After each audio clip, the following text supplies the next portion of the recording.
дэлхийн үсгэд юу ч үгүй шавар шиг эргэлзээ эргүүлэг байсан гэдэг. Дарих гэрэл тусгатал тэв газар ус бий болж 9 ухсаатан төрсөн гэж яригддаг.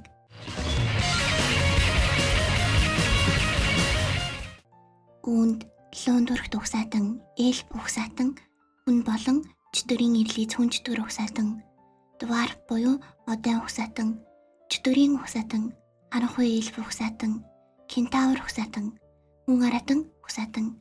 Тэгээд бид нар болох хүндрэлтэн. Энэ ертөнцид хүндрэлтнөөс бусад ухсаатан хүмүүсийг дорд үздэг.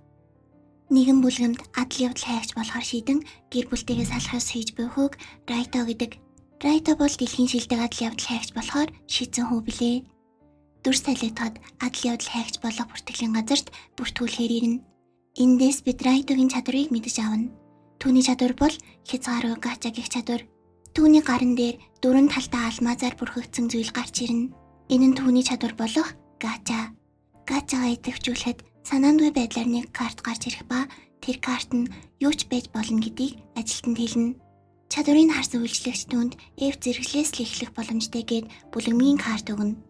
Райтод хэлэхдээ өсөлт гарагчдын өсөлтийг биелүүлснээр F зэрэглээс S зэрэглэл рүү дэвших боломжтой. Тэндээс авна уу гэд Райтог явуулна. Райточ ажил голохгүйгээр нэг өсөлт авах ба тэр нь уурхад ажил хийх байлаа. Ажлаа хийж дуусчаад цалингаа автал тэр нь буудлын мөнгө арай ч хүрдэг. Мөнгө аван явах замдаа хэдэн хүн аратнуудтай таарад мөнгөө болоолгочдөг. Төд удалгүй Райтогийн урд угсаатнуудын нэгдэл гих бүлмийн хүмүүс гарч ирснээр Райтог өөрсдийнхөө бүлгэмд амаар байгаагаа хэлдэг. 9 угсаатны нэгдэл бол ялварлан гадуурхалтыг ялгаж эрэгтэй ертөнцийг бүтээх гэсэн үзэл бодлын доор цугласан гэдгийг хэлдэг. Райто нэгдвэл бүх угсаатан нийлнэ гэдгийг бас хэлнэ. Райточ баярлан зөвшөөрснөөр тэд нэгэн цамхаг руу ирчихсэн байдаг ба тэр нь нэлээд аюултай цамхаг юм. Энэ цамхагийн нэр бол ангал гэгддэг дэлхийн хамгийн аюултай цамхаг байлаа. Тэд замдаа таарсан мангасуудыг нэг нэгээр нь устгаж явсаар байгаад нэг амарч болох газар ирэх ба гинэт Райтотой муухай харцаад эхэлдэг. Яасан бэ гэтэл чамайг энэ багаас хөөж байна гэж авсан. Яг юу болоод байгааг ойлгохгүй байж байтал гинэт Райтог алах гэж дайраад эхэлнэ. Эхлээд хөл рүү нь харуулж яв харахгүй болгоод дараа нь түүний биеийг аимшигтай гихчин зүсэж эхэлнэ. Арай ч өмөлхөж урагшаа явтал гинэт цамхыг шилжүүлэх зан гэт хүчиж хамгийн доод давхарт Райтог шилжүүлчихнэ. Гинэт хойно нь нэг толгойтой сүүлэн дээрээ бас нэг толгойтой аратан гарч ирдэг. Түүний төвшин нь 1000 гэж байлаа. Райто сандраад чадвараа итгэжүүлтэл гачан гинэт өөр болоод нэг үйлчлэгчийн хувцастай эмэгтэй гарч ирээд түүнийг авардаг. Райто гэмчлээд би бол 9900 төвшөнтэй хайгч үйлчлэгч мэйгээд өөрийгөө танилцуулдаг. Мөн гачан санаандгүй гарч ирж байгаа нь цамхгийн хамгийн доод давхарт шидийн хүчнээс хамааран хүчтэй зүйлс унах магадлал азан нэмэгддэг гэдгийг мэдэж авна. Мөн зэрэглэл нь экстра, супер ультра, ультра, дээд зэрэглийн ховор, маш сайн ховор, энгийн алдаа гэсэн дараалтай ундаг. Гадаргуу дээр шидийн хүчний нэвтрэл сул болохоор супер ультра ховор карт унах магадлал 0 гэдгийг нь хэлдэг. Райто өөрийнхөө чадварыг мэдэж аваад босоод тэднээс хариугаа авах болно гэд өөрийнхөө хүчийг ашиглаад одоо энэ цагаас эхлэн миний өшөө авалтын түүх эхлэх болно гэснээр 1-р анги дуслаа. 2-р анги хэлэхэд аль хэдийнэ 3 жил өнгөрчихсөн байдаг ба ангалын хамгийн мөн хэсэгт өөрийн гэсэн ордонтой дээрэс нь хэдэн зуун үйлчлэгчтэй өөрийн гэсэн тосгоныг бий болгосон байдаг. Райтогийн ярианаас бид хэд хэдэн зүйлийг мэдэж авах ба шид бүтээгч Эли, ангалын тухай газрын зураг бүтээгч Аюки, ордны иргэн тойронд эргүүл хийж буй Назуна, мөн Райтогийн тулааны бэлтгэлийн багш Жак гэх дөрүүдийг мэдэж авна.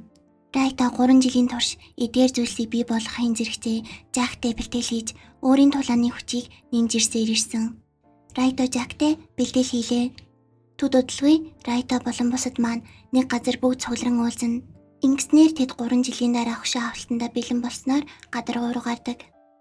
Дүр солигдоход 9 угсаатны нэг болох хүн аратан гаруу гарч ирэх ба бүгд түүнийг шүтэн гудамжаар орилж эхлэх мөчөд яг хажуу талд нь Райто шиг нэгэн хүү хог ухаад байж байтал дөхөж очсноо "Хөөе, хогоо" гэж зодод эхэлдэг. Энэ хэд угаасаа нэг хүний гадуурхдаг юм шиг байгаа юм. Тэгснээр дээрээс нь шүлсэн хайснаа нүд хорсоод байна гэд яваад өчтдөг.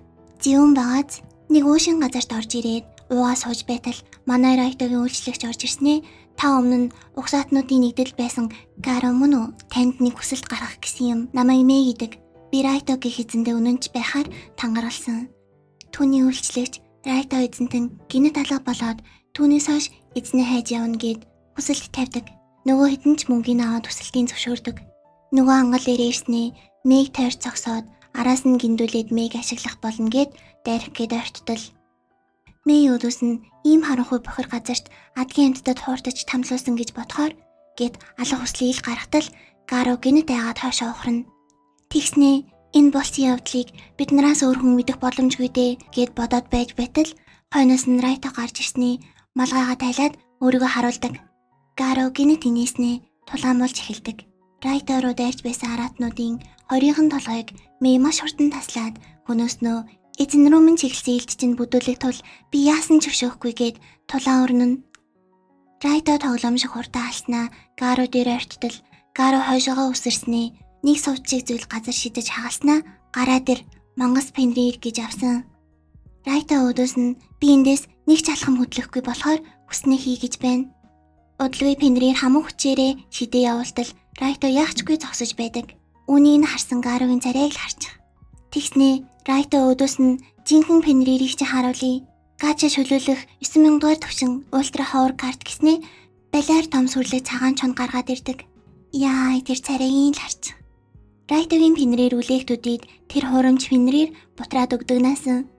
Райто өөрийнхөө төвшинг харуултал 9999 дугаар төвшин гэж байна. Райто яагаад 3 жилийн өмнө шиг байгаа вэ гэхлээр өөрийн өндөр нас бие онцлогийг яг тэр чигт нь хадгалдаг буу хувцуусан гэдгээ хэлнэ. Гарог аваад өөрийн хоттой ирсэн чинь нөгөө Гарог чинь энд байгаа хүмүүс мангасыг харснаа ямар царай гаргаж байгааг нь л харж. За ингээд ихний 3 ангийг ярьж өглөө. Та нарт таалагдсан байх гэдэгт итгэлтэй байна. Лайк болон subscribe дараад хонхоосоо мартва. Мөн доор комент хэсэгт өөрийн сэтгэлдээ үлдээхээ битгий мартаарай. Бичлэгийг маань үзсэнд баярлалаа. Дараагийн бичлэгээр уулзтал түр баяртай.